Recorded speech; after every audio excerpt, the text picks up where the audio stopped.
Welcome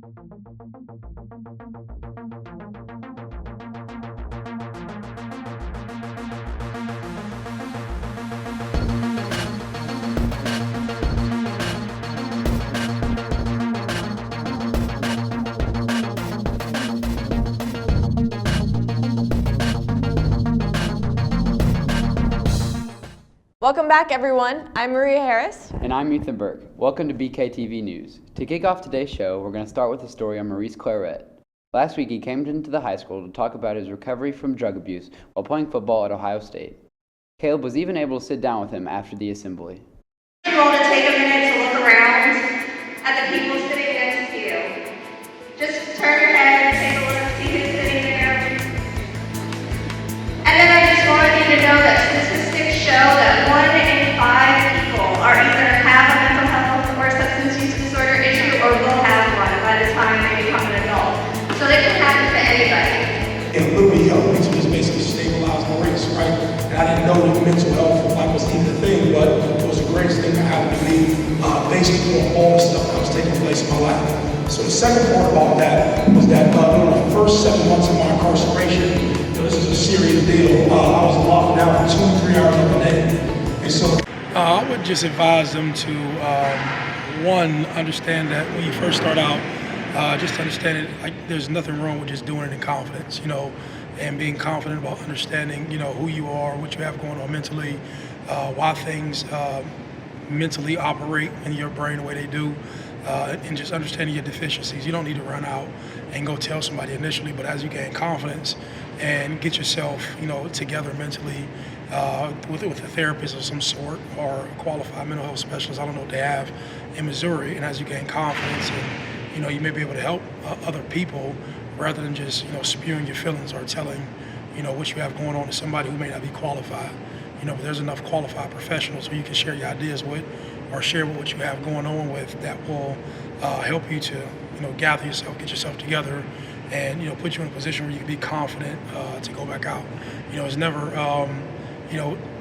talking about you have any sort of ailment or issue or to say that I'm out of shape. I like to say mental health, wellness, being in shape, right? It's never easy to say, hey, I'm mentally out of shape. But once you do get in shape, just kind of like somebody who's like, they're out of shape, right? They don't want to show nobody their body. Yeah. And once they get in shape, they be like, yeah, I can't wait to take my shirt off. You know what I'm saying? Mental health is like the same thing. You just got to get in shape. Back what changes would I make? I would have probably taken school more serious. I didn't realize that there was an end date to sports. That was the biggest thing. The second thing I would probably take back is believing that when I was popular and famous, that I had to go out and celebrate and get high and drunk and enjoy myself. There's more ways to enjoy yourself or to enjoy life other than, getting intoxicated or basically, getting smoking weed. And I just grew up with that understanding that, that was the way or that was the cool thing to do. And I'm not mad at it. I grew up under that understanding, but, now I have a different understanding and different, techniques or ways to enjoy myself. And so I just don't indulge anymore. What is the best way to say no? Yeah. No. No, I think it's just no. But even more than that, not putting yourself in those situations. I think that's the biggest thing. Kids are not naive. Sometimes we talk about kids like, oh, kids are so stupid. No, you're not. Kids are a lot smarter because you consume, it's easier to consume information now. Whether you want to or not, you can go to Twitter, Snapchat, Instagram, Facebook, and you receive a lot of information out of context. So kids are a lot more developed because they just have more access to information. Information is what develops people, right? And so you have to put responsibility on the kid to say, I'm not going to put myself in a situation because I know what's around here, But that comes down to you deciding what you want to be. It's very easy just to say, hey, I'm in high school, I'll figure out what I want to be later on in life. It's very hard to be responsible. It's hard to say, like I said when I talk, it's very easy to always do what you feel like doing or feel like what the crowd is doing. It's very hard to say, okay, this feels good and I want to do it because it may be fun, but it's not helping me get to where I want to get to. And if you look at people who are successful in life, those people do the stuff that they have to do whether they feel like it or not.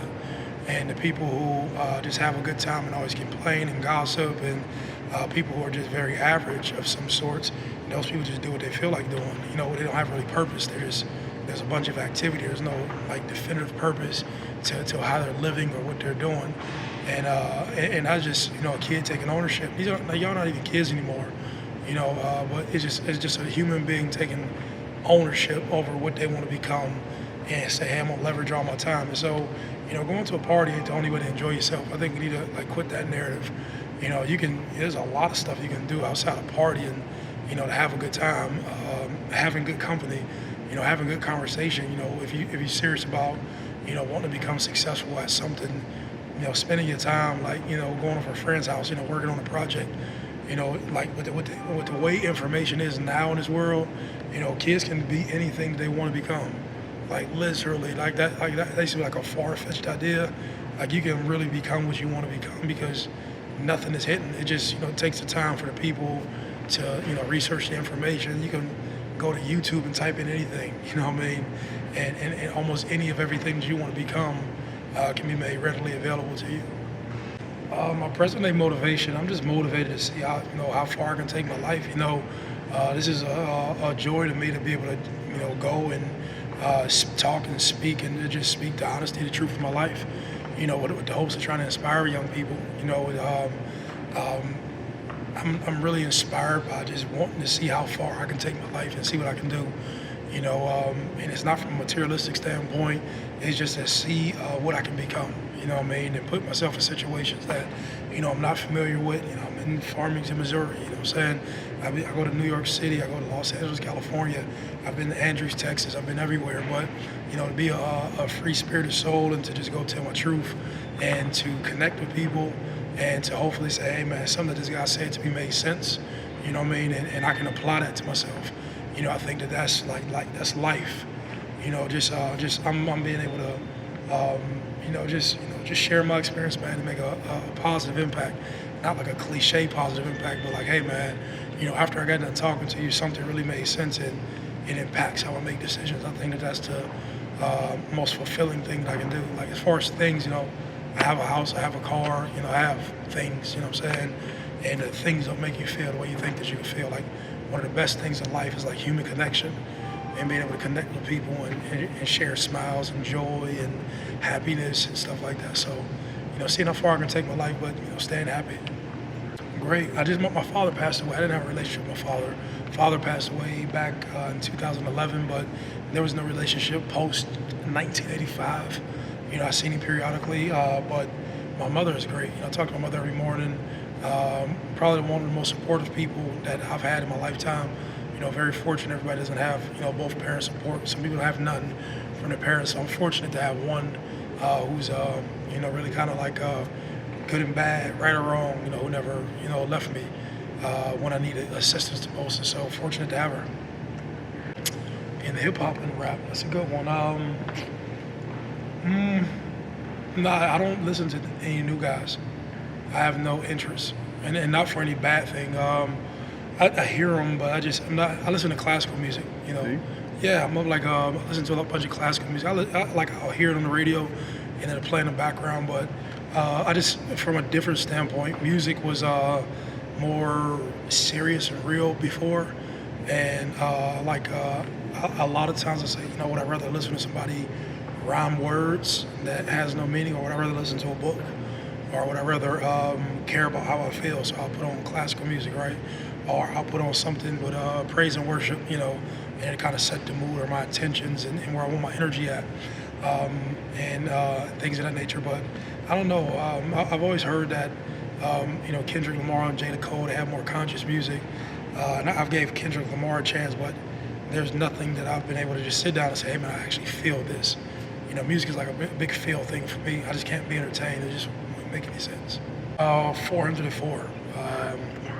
Yeah, in high school. High school, how many touchdowns? 5, yeah. In the playoff game, place Cleveland St. Edwards. Wow. I don't even think I get that many rushing yards on Madden. Oh, man. I got lucky. The other team didn't show up. The other team didn't show The up. other team didn't show up. No,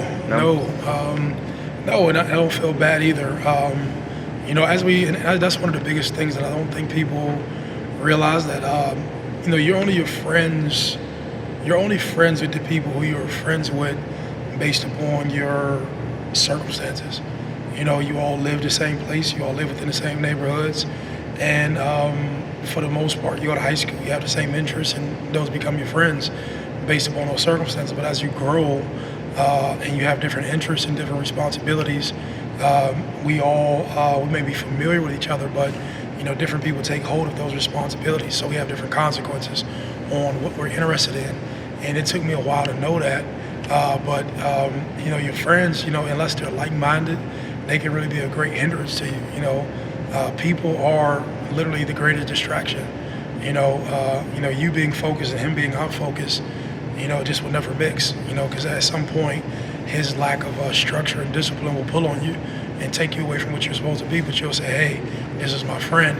And you know, once you get past high school, you know, you can be familiar with people and we can be cordial, but you know, to spend an enormous amount of time around each other and to say, hey, we're about to be buddies just because we went to school together just doesn't make any sense. And so, you know, none of my guys want to be more than what they want to be.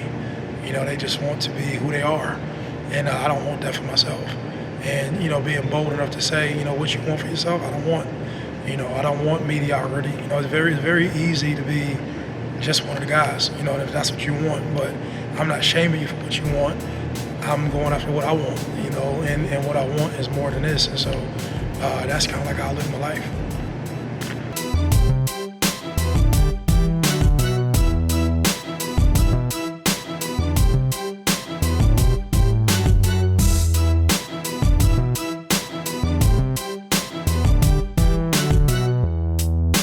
Next up is a story about the dangers of concussions. Cam Smith and Abby Gent sat down with David Burke to discuss why we should always be cognizant of the symptoms of concussions and what makes them so dangerous. Hi, I'm Abby Gent, and this week I'm going to be bringing you a segment over concussions. I am David Burke. I am part of the sports medicine team at Farmington High School. All right, Dave, what exactly is a concussion?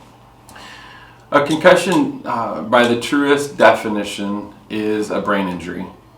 It's any kind of trauma to the brain and affects the way that the brain normally works. And so, although different types of concussions can present in a number of different ways, at the end of the day, it's technically any type of brain injury. Is it always obvious when someone has a concussion?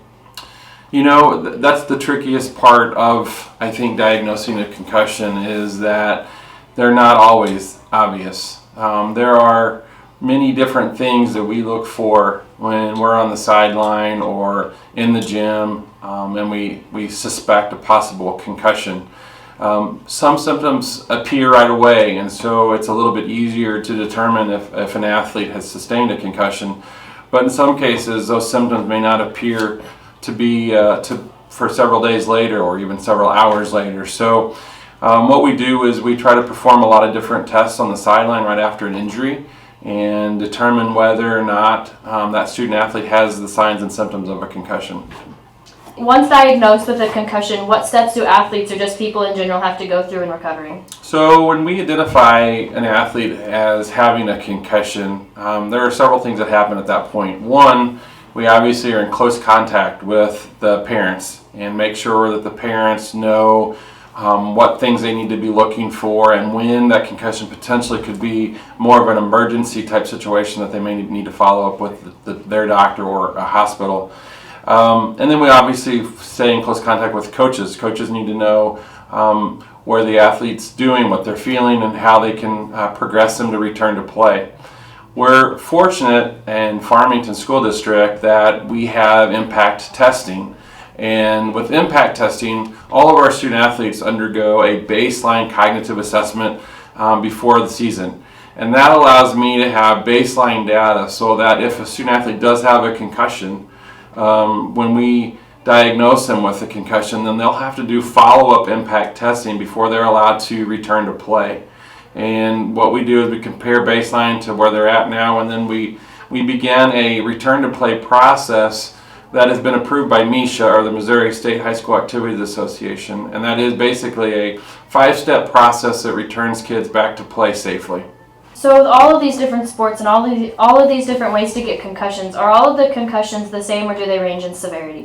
They definitely range in severity. You know, we'll see on the football field as an example, we'll see what looks to be like a tremendous impact or a collision type injury and won't sustain a concussion. And then we'll see a volleyball player may dive for a ball and have a fairly significant concussion. So you can't really say one sport necessarily is going to predispose you more to concussions than another sport, nor can you say that a particular impact is going to cause a concussion versus another one. They do range in severity, they do range in symptoms, and you just never know on the recovery how long somebody's going to take to get over one. All right, thank you, Dave. As the athletic director for the Farmington School District, what do we do as a district to prevent students from having a concussion? Well, there's a number of things that we do. Number one, we try to educate the students and the parents about what the signs and symptoms of concussions are, how to handle it if you think you had a concussion, and so all that information is in our activities handbook for the students and parents to access. Our coaches also get training every year on concussions, how to things that they can do to help prevent them, how to diagnose them, how to handle it if a student has had a concussion. And then of course our training staff does a great job of following up with kids that have been diagnosed with a concussion and helping them go through the return to play protocol, which is a step-by-step process that students go back. So once they've been determined that they are symptom-free from a concussion, they don't just jump right back in. They gradually work back in to see if they have any recurring symptoms. If they do have any more symptoms, then they go back and start all over. But if they do okay through that step-by-step process, then they eventually work themselves back to where they can fully participate. As an athlete, I know that I've had to take the impact test. What exactly is it and why do we have students take it? So the impact test is a test that's on the computer, and it's sort of a reaction and thinking type test. So we have students take it the first time, which gives us a baseline, and the baseline tells us how their brain works on a normal day, under normal circumstances. And so that baseline test is there in case a student ever has a possible concussion or a confirmed concussion, and then we can go back and we can re-administer the test and compare how their brain is working that day compared to the day that they took the baseline test. So it's not an IQ test, it's not a how much knowledge do you have test, it's a how quickly am I thinking, how quickly am I figuring things out.